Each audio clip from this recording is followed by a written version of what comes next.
Hello and welcome to the next episode of astrology with Jyotish Bhaskar Sushil Korat sir. पिछले episode में हमने बात की आध्यात्म और भोग इन विषयों पर, तो इसी चर्चा को आगे ले जाएंगे। सर स्वागत है आपका। मुझे आगे आपसे ये पूछना है कि आध्यात्मिकता कैसे किसी की कुंडली में हो सकती है, इसके बारे में आपने बताया। लेकिन कई बार ना आध्यात्मिकता को मंत्रोच्चार या इस मंत्र का जप करो या इन सारी चीज़ों में क्या ना बाइफरकेट किया जाता है या उस तरफ डाइवर्ट किया जाता है। तो इन चीज़ों का कितना फायदा किसी इंसान को हो सकता है? मंत्र शास्त्र ये सबसे पुरातन और सबसे गहन शास्त्र है। मंत्र शास्त्र का एक्चुअली महत्व पाश्चिमात्य देशों में भी अभी लोगों ने समझा है। मंत्र उच्चारने से, विशिष्ट तरीके से उच्चारने से आपके शरीर में बदलाव, मानसिकता में, आपके वाइब्रेशन में और फ्रीक्वेंसी में बदलाव होते हैं और जिसका परिणाम आपके मन पर, आपके शरीर पर, आपके विचारों पर होता है। करेक्ट। बिल्कुल मंत्रों का बहुत बढ़िया और एक असर आपके शरीर पर होता है। अध्यात्म को मंत्र से क्यों जुड़ा गया है कि नामस्मरण माने continuous chanting of specific frequency, इन एक लय उत्पन्न होती है और उस लय का परिणाम आपके मानसिकता और शरीर पर होता है, जिसे नामस्मरण कहते हैं। तो मंत्रों का बहुत ज़्यादा महत्व है। आजकल के ज़माने में जो चलता है, मुझे उसके बारे में कुछ नहीं कहना है, लेकिन मंत्र साधना, मंत्रोच्चारण करने से आप कुछ भी पॉसिबल कर सकते हो। विशिष्ट मंत्र के आगे ये दो तरह के ऐसे दंड बनाए गए हैं। वो क्या है? वो प्राणायाम है। पहले प्राणायाम करो, दीर्घ श्वसन करो और वो मंत्रों का उच्चारण कम से कम 108 बार या 1000 बार करो।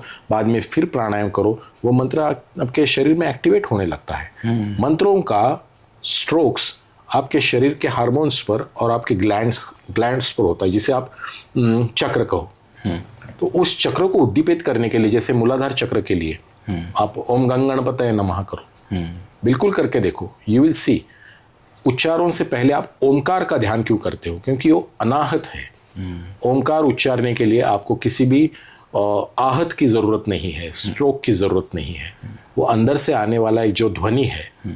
तो ओमकार को अनुभवना और मंत्रोच्चारण करना और उस स्थान पर कंसंट्रेशन करना, माने आप जब ध्यान पे बैठते हो, समझो आपको कहीं कुछ बीमारी है, उस पर आप कंसंट्रेशन करके वो मंत्रोच्चारण करके आप उससे निजात पा सकते हो। ये है मंत्रोच्चारण। उसकी ताकत बिल्कुल, वो ताकत मतलब आपके शरीर में वो ताकत है, energy transfer, concentration of energy और in a specific mode on a specific part of your body and it starts healing. Correct. कई लोग तो अपने हाथों से, जिसे हम कहते हैं ये जो पाम है, उसमें ऊर्जा उत्पन्न कर सकते हैं और उसका स्पर्श करने से आप वो शरीर का अवयव ठीक कर सकते हो। How come? लोग स्पर्श करने से सामने वाले को ठीक कर सकते हैं। ऐसे अभी भी योगी हिमालय में मौजूद है। क्या बात है। तो इन सब चीज़ों में ताकत है। बिल्कुल है। तो बस इसका सही तरीके से उसकी साधना होना जरूरी है, अन्यथा it just becomes a chant. मतलब उसका कोई फायदा, अगर आप गलत तरीके से करोगे तो उसका कोई फायदा आपको ध्यान में नहीं आएगा। लेकिन मुझे एक आध्यात्मिकता के बारे में हम लोग चर्चा कर रहे हैं, तो एक थोड़ा ऑफबिट सवाल मुझे आपसे पूछना है कि बहुत बार ऐसा भी देखा गया है कि कुछ लोग जो अध्यात्म की तरफ झुकते हैं, तो अध्यात्म की तरफ झुकने का मेन मोटिव होता है कि मोक्ष को पाना है, मोक्ष का जो अनुभव है उसे लेना है। लेकिन उसके बाद में उनको बहुत सारी मटेरियलिस्टिक सक्सेस मिलता है या बहुत पैसा अध्यात्म की तरफ जाने के बाद में मिलता है। तो इस बात को ज्योतिष किस तरीके से देखता है? देखिए, अध्यात्म यह अनुभूति है, जैसे मैं हमेशा कहता हूँ, कुछ पाना यह अध्यात्म नहीं है। मोक्ष भी पाना नहीं है, मोक्ष को अनुभव करना है, ये अध्यात्म है। आप आध्यात्मिक गुरु बन गए हो, आपके पास बहुत सारा धन आ रहा है, आपको प्रसिद्धि मिल रही है, ये करने के बाद भी अगर आपकी वृत्तियाँ स्थिर है, आपके आइडियाज, आपसे कंसेप्ट्स क्लियर है, बन गए हो आप आध्यात्मिक। इसके लिए किसी चीज़ की ज़रूरत नहीं है। जैसे मैं कहता हूँ कि आपको जो चाहिए वो करो लाइफ में, लेकिन इसके पीछे आनंद या सच्चिदानंद या जिसे आत्मा का सही स्वरूप जानना, ये अध्यात्म है। करेक्ट। अध्यात्म ये क्या है? ये कला है, जीवन जीने की कला है। इसको आप किसी जिसे जानबूझ के किया हुआ कर्म से नहीं जोड़ सकते हो। ये अनुभव की कला है। और जिसे हमारे संतों ने भी कहा है कि आप अध्यात्म से आत्मिक उन्नति साध्य कर सकते हो। ज्योतिष शास्त्र में कई बार ऐसे योग दिखाई देते हैं पत्रिका में कि ये व्यक्ति कितना भी धन कमाए, ये कमाए, लेकिन ये उच्च आध्यात्मिक अनुभूति लेने वाला व्यक्ति है। उसको वो अधिकार भगवान ने दिया हुआ है, ये पत्रिका में वो लेके आया हुआ है। ये पत्रिका का गुरु, पत्रिका में केतु, चंद्र, ये बिल्कुल दिखाते हैं कि आध्यात्मिकता क्या है। शनि के योग, कई बार चंद्र शनि ये योग जिसे हम विषय योग कहते हैं, लेकिन विषय योग इसका मतलब है आप भौतिक सुख में आनंद नहीं पाओगे, और आप चंद्र शनि ये आध्यात्मिकता की ओर बढ़ने वाला योग है, और ये योग आपको बिल्कुल वो सक्सेस दे सकता है। लेकिन इसका मतलब ये है कि शनि के जैसे वैराग्य और चंद्र की जैसी निर्मलता आप जब पाओगे तो वो आपको एक आध्यात्मिक अनुभूति देगा। तो ये पत्रिका की योग है। चंद्र नेपच्यून, ट्रिमेंडस आध्यात्मिक, गुरु नेपच्यून, केतु, गुरु केतु, ये वैराग्य है, मोक्ष है। ये हम सब पंचमहाभूतों से बने हुए हैं, अलग अलग कॉम्बिनेशन लेके आए, जैसे हमारे फिंगरप्रिंट्स अलग अलग है। तो इस तरह के हम हमारी पत्रिकाएं अलग अलग लेके आए हैं। लेकिन पत्रिका में ये योग गुरु केतु, गुरु नेपच्यून, चंद्र शनि, चंद्र गुरु, ये योग बिल्कुल बताते हैं कि ये व्यक्ति सही में बहुत आध्यात्मिक है। फिर वो आज वो कुछ भी काम कर रहा हो, भले ही फिर वो आज लग्जरी कार्स में बिल्कुल बिल्कुल राइट, उसका और अध्यात्म का कोई संबंध नहीं है। अध्यात्म ये वृत्ति से बनता है। भौतिक सुख तो आपने जन्म लिया तो वासना से ही लिया हुआ जन्म है ये। करेक्ट। आप ये नहीं कह सकते हो कि नहीं भाई मैं बहुत शुद्ध हूं। अरे भाई इंसान हो तुम। करेक्ट। इंसान होना यही अध्यात्म है। करेक्ट। तो इसी के बाद मुझे ये भी जानना है कि जैसे आध्यात्मिकता एक तरीके से क्या कहते हैं कि एंसेस्ट्रल भी हो सकती है, कि घर में ही किसी की तरफ से वो आई है, हेरिडिटरीली आपके तरफ आई है। तो क्या ऐसे भी योग पता चलते हैं कि इसके माता पिता की तरफ से ये आध्यात्मिकता इस बच्चे की इसमें आई है? Absolutely right. पत्रिका से पता चलता है। चतुर्थ स्थान में गुरु हो तो इनके घर में माता के स्थान में अगर गुरु हो तो इनके माता से आया हुआ है वो एक प्रकार का वारसा है। इनके नवम स्थान में गुरु हो तो इनके पिता से आया हुआ एक उच्च कर्म है वो। इनके लग्न स्थान में गुरु हो तो ये खुद एक उच्च आध्यात्मिक अनुभूति लेके आए हो। जो भी जीन्स से आता है माता से वो चंद्र दिखाता है। ओके। जो भी जीन्स से आता है आत्मिक शक्ति और आत्मिक बल और आपका कर्म वो पिता दिखाता है, वो सूर्य दिखाता है। इसीलिए सूर्य और चंद्र कहीं आकाश में नहीं, आपके पत्रिका में ऐसे सिंबॉलिक नेम्स है जो आपका पूर्व संचित दिखाते हैं। माता से लेके आए हुए संस्कार, पिता से लेके आए हुए कर्म, ये इसका बैलेंस ये आपका पत्रिका होता है। तो आपने उसको जस्टिफाई करना और उसमें से शुद्ध आचरण रखना तो आप मोक्ष की ओर बढ़ गए। करेक्ट। वो वहां है, लेकिन आप कर्म करोगे क्या ये आपका लग्न डिसाइड करता है। ज्योतिष शास्त्र में ये जो 12 भाव है 30 डिग्री 360 डिग्रीज के आप खुद हो। ये आपका हेड है, ये लग्न है, पूर्व दिशा है। यहाँ पर रहने वाले उच्च नक्षत्र आपको अध्यात्म की ओर लेके जाते हैं। यहाँ पर शनि हो वो व्यक्ति बहुत उच्च आध्यात्मिक अनुभूति पा सकता है, भोग भी पा सकता है, लेकिन भोग में जिसे हम कहते हैं कि भुगतना होता है, उसको कष्ट भी बहुत है। लेकिन वो हार्ड वर्किंग है, ऑनेस्ट है, लॉयल है। ये गुणधर्म जो आपके अंदर है, जो उच्च अनुभूति है, यही अध्यात्म है। करेक्ट। जैसे फूलों में सुगंध है वही अध्यात्म है। उनको किसी को दिखाने की जरूरत नहीं है। जैसे पत्रिका में उच्च गुरु है, उच्च शनि है, हो गया आध्यात्मिक वो। करेक्ट। उच्च मंगल है, वो एक फ्रंट लाइन का देश के लिए लड़ने वाला सिपाही है कि जो देश के लिए अपनी जान कुर्बान कर सकता है। और क्या अध्यात्म चाहिए आपको? करेक्ट। उच्च अनुभूति, त्याग, समर्पण, ये अध्यात्म है। ये क्वालिटीज है, ये घटना नहीं है। करेक्ट। सो ये सारी अनुभूतियाँ आपकी कुंडली से पता चल सकती हैं। तो जैसे मैंने अभी जो सवाल पूछा था कि क्या आध्यात्मिकता आपके पेरेंट्स से आपके तरफ आ सकती है, तो इसी के बाद थोड़ा भौतिकता या भोग विलासिता जिसे हम लोग कहते हैं कि क्या पत्रिका से ये भी पता चलता है कि पेरेंट्स की तरफ से ऐसी कोई चीज़ें आपको मिलेंगी जिससे आप एक विलासी या भोग विलासी जीवन जिएंगे, या मटेरियलिस्टिक हैप्पीनेस या वो चीज़ें मिलेंगी आपको? देखिए, पत्रिका में पेरेंट्स से मिले हुए स्थानों को हम प्रथम स्थान, पंचम स्थान और नवम स्थान से देखते हैं। यहाँ पर जैसे उच्च ग्रह आए तो आध्यात्मिकता, यहाँ पे अगर पाप ग्रह है जैसे राहु आए तो पितृदोष। इसे एक प्रकार का भौतिक सुख कहते हैं, जिसे पितृदोष कहते हैं। फिर वो गलत भोग भी हो या उच्च भोग भी हो, या आपको जीन्स में आते हैं तो वो पत्रिका के धर्म त्रिकोण में दिखाई देते हैं। 1 5 9 1 5 9 ये धर्म त्रिकोण है। वहां पे आए हैं संस्कार, आपको बताते हैं कि मैं जीवन में कैसे जीऊंगा। तो जैसे कि कुछ बच्चे होते हैं कि जो बहुत कम उम्र में इनको एक लग्जरी कार चलाने को मिल जाती है, या बहुत या उनको इंक्लिनेशन होता है कि नहीं मैं लग्जरी कार से चलाऊंगा, मुझे ये साधारण नहीं, मुझे पैसा अच्छा लगता है, मुझे ये अच्छा लगता है। तो ये आपके पत्रिका में पता चलता है ना भाई, कि first house, fifth house, ninth house में अगर कुछ ग्रह हो, पाप ग्रह हो, जिसे हम कहते हैं वक्री मंगल हो, हर्षल हो, नेपच्यून हो, या आपको राहु हो, केतु हो, ये व्यक्ति मुझे चाहिए तो वह मैं कमाऊंगा बाय हुक और क्रुक, दैट इज। हाँ, फिर आप उसको उसकी मानसिकता नहीं चेंज कर सकते हो। करेक्ट। सो यही मेरा अगला सवाल है कि किसी इंसान की मानसिकता तो चेंज नहीं हो सकती, तो क्या ये भी हम लोग जान सकते हैं कि सामने वाला अगर किसी इंसान की मानसिकता ही खराब है तो क्या ये गलत तरीके से ही पैसा कमाएगा, ये पता चल सकता है? बिल्कुल पता चलता है। अभी मैट्रिमोनियल के लिए मेरे पास बहुत सारे लोग आते हैं कि मैंने पहले ही बताया कि हमारी बेटी गाय है, गाय। और जब नक्षत्रों का पता चलता है कि ये कृत्तिका नक्षत्र है, ये मूल नक्षत्र है, सिंग मारने तो वाली गाय, मुझे पता है ना वो क्या है भाई।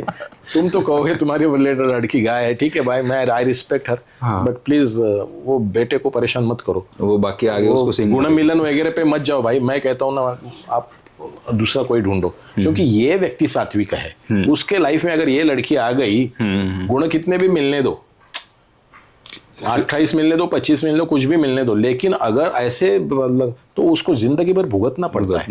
वो लड़की अपनी सब मनमानी करती है और करवाती है उससे सब कुछ। और फिर हम कहते हैं यार सर मैंने तो पत्रिका देखी थे, हमारे 20 गुण मिले, 22 गुण, 25, अरे क्या फायदा है भाई उसको। करेक्ट। आपको जानना चाहिए, वो नक्षत्रों से पता चलता है कि ये क्या है, इनसाइट्स क्या है। करेक्ट। तो हर एक इंसान की कुंडली से पता चलता है कि उसका लाइफ पार्टनर कैसा होगा। तो मटेरियलिस्टिक प्लेजर्स की तरफ इंक्लाइंड पार्टनर्स मिलना और फिर उसकी वजह से कॉन्फ्लिक्ट होना, ये बहुत कॉमन प्रॉब्लम आपने अभी आजकल के ज़माने में बहुत देखा होगा। तो क्या ये भी पता चलता है कि उसी तरीके की मेंटेलिटी वाला पार्टनर मिलेगा या मिलेगी? बिल्कुल पता चलता है। पत्रिका का अध्ययन अच्छी तरह से करने से व्यक्ति का व्यक्तिमत्व, जिसे स्वभाव कहते हैं, उसका पता चलता है। मैंने पिछले बार भी कहा था, स्वभाव कोई नहीं बता सकता है। सब बताएंगे इसमें मंगल दोष है क्या, इसमें ये है क्या, उसमें वो है क्या, वो करियर में क्या करेगी, लेकिन वो कैसे बर्ताव करेगी, उसका एक्सेप्टेंस कितना है, ये उसके नक्षत्र बताते हैं। कुछ नक्षत्र जैसे हस्त कहो, रोहिणी कहो, पुनर्वसु कहो, ये देवगणी नक्षत्र में जन्मे हुए, रोहिणी मनुष्यगणी है, देवगणी नक्षत्र मनुष्यगणी नक्षत्र में जन्मे हुए जो जातक होते हैं वो बहुत सहनशील होते हैं, एक्सेप्टेंस बढ़ता है। तो इससे कहीं फिर वो भले आर्ट में अच्छी हो, इसमें अच्छी हो, लेकिन वो अपना कर्तव्य नहीं भूलेगी, सैक्रिफाइस नहीं भूलेगी, अपने हस्बैंड को हमेशा बड़ा करने की कोशिश करेगी। ये नक्षत्रों के गुणधर्म है। पत्रिका में गुण भले कम मिलो, लेकिन आपको जानना चाहिए कि वो व्यक्ति किस तरह के गुणधर्मों से बनी हुई। हस्बैंड्स के भी लिए कभी कभी कुछ लोगों को बहुत डोमिनेंस होता है, नहीं इस बच्ची ने, इस लड़की ने मेरे जैसा ही मेरा सब कुछ कहना मानना चाहिए, मैं कहूँ उठ तो उठना, बैठना तो, जिसने कुछ नहीं करना चाहिए, घर में बैठना चाहिए, मैं कमा रहा हूँ ना। ये डोमिनेंस ज्येष्ठा नक्षत्र, मूला नक्षत्र, कृत्तिका नक्षत्र, मघा, ये मानते नहीं है किसी का, ये कहते हैं मैं हूँ, मैं सब कुछ हूँ। फिर वो बेटी का क्या हालत होगा, ये पत्रिका देख के पता चलता है कि भाई ज्येष्ठा नक्षत्र सावध, मूला नक्षत्र सावध, इसका मतलब है वो कमजोर है क्या, नहीं, वो बहुत कर्तृत्ववान है। लेकिन जिस क्वेश्चन के लिए आप आए हो, जिसे कंपैटिबिलिटी कहते हैं, उसमें पहले अपनी स्वतंत्रता का डिफाइन करो कि मैं शादी के बाद भी काम करूंगी, मैं शादी के बाद भी मैं शिक्षण लूंगी, तो आप सुखी रहोगे। करेक्ट, पहले क्लियर कट बात करना हाँ, ये करना चाहिए। वो गुण मिलन वगैरह बाद में देखेंगे।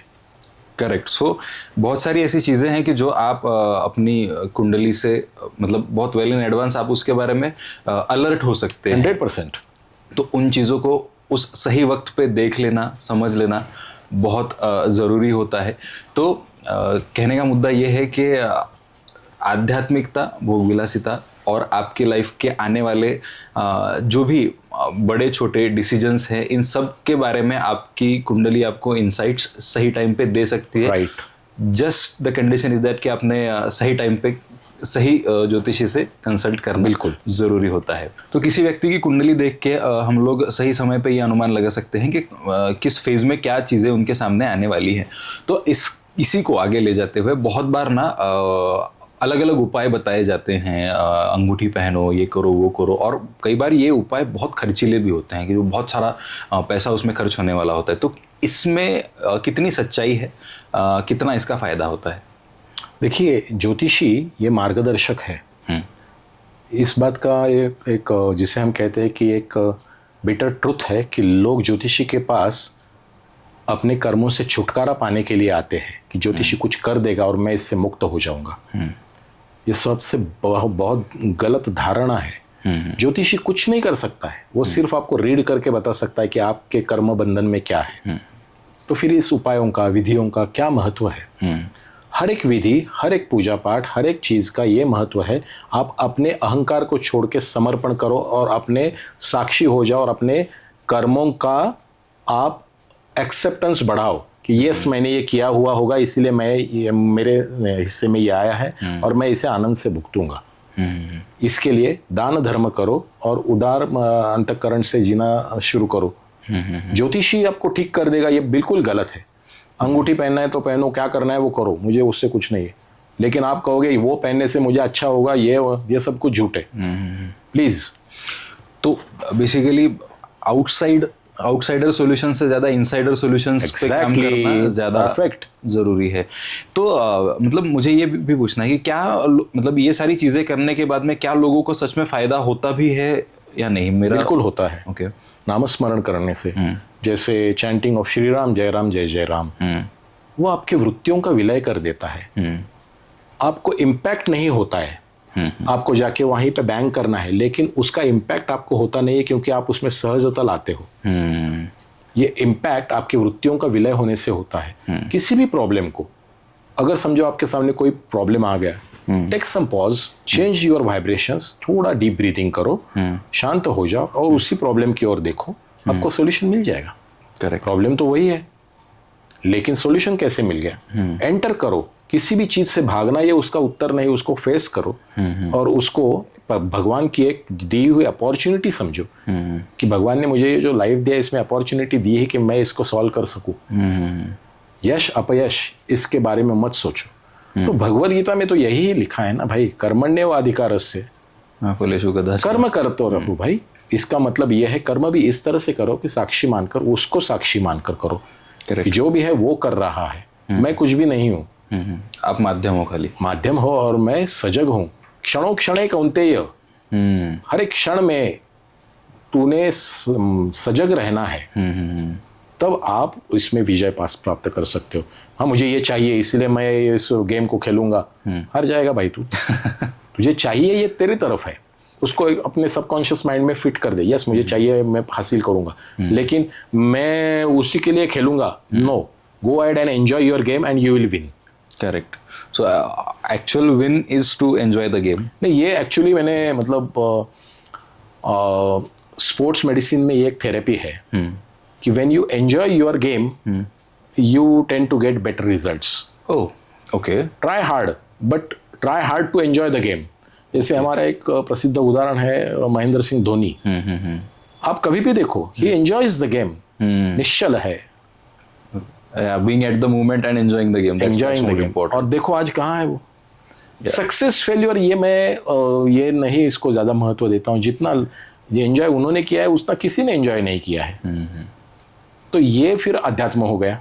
हाँ, मतलब वो स्पोर्ट्स के लिए उनका अध्यात्म हो गया। मतलब नहीं, किसी भी क्षेत्र में कहो, जैसे हमारे रतन टाटा है। करेक्ट। उन्होंने लाइफ में हर एक तरह की नई नई गाड़ियां बनाई, सब कुछ ये किया है, लेकिन मन में वो संत है।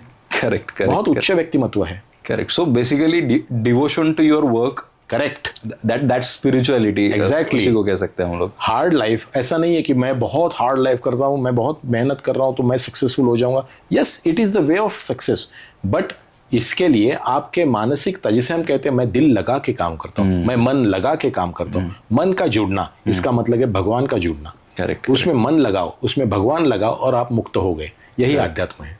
करेक्ट। सो अध्यात्म ऐसा नहीं होता कि आप भगवान के सामने बैठ गए 2-3 घंटे और फिर उससे आप आध्यात्मिक हो गए, ऐसा नहीं होगा। मैंने कई बार देखा है कि लोग कहते हैं नहीं, मेरी 2 घंटे पूजा है, बाद में मैं बात करूंगा। अरे उसका टाइम इंपॉर्टेंट है भाई, पहले उसको देख, बाद में वो पूजा भी करते बैठ। करेक्ट। पूजा करना मतलब क्या, उसके सामने वो कहाँ नहीं है, मानस पूजा सर्वश्रेष्ठ पूजा, करेक्ट, मन से की हुई पूजा सर्वश्रेष्ठ पूजा। करो ना पूजा पाठ, क्या करना है को करो, लेकिन अपने टाइम को महत्व दो। करेक्ट करेक्ट करेक्ट कर्म सर्वश्रेष्ठ है। करेक्ट, मतलब आपके अध्यात्म के चक्कर में वो बाकियों के लिए एक भोग ना बन जाए। हाँ, और ज्योतिष भविष्य ऐसा कुछ नहीं है भाई कि वहां वो कुछ लिखा है, नहीं नहीं नहीं, सब कुछ इस क्षण में है। करेक्ट, इसमें जीना ये अध्यात्म है। करेक्ट। सो आई होप कि आपके बहुत सारे सवालों के जवाब आज के इस एपिसोड में आपको मिले होंगे। आपको आज का एपिसोड कैसा लगा कमेंट्स में हमें ज़रूर बताइए, और इसके अलावा भी अगर आप किसी विषय के बारे में जानकारी हासिल करना चाहते हैं तो उसके बारे में भी हमें कमेंट्स में ज़रूर बताइए। हमारे अगले एपिसोड्स में हम उन विषयों पर चर्चा ज़रूर करेंगे। Thank you so much sir. Thank you. Channel को सब्सक्राइब करना मत भूलिएगा। Thank you.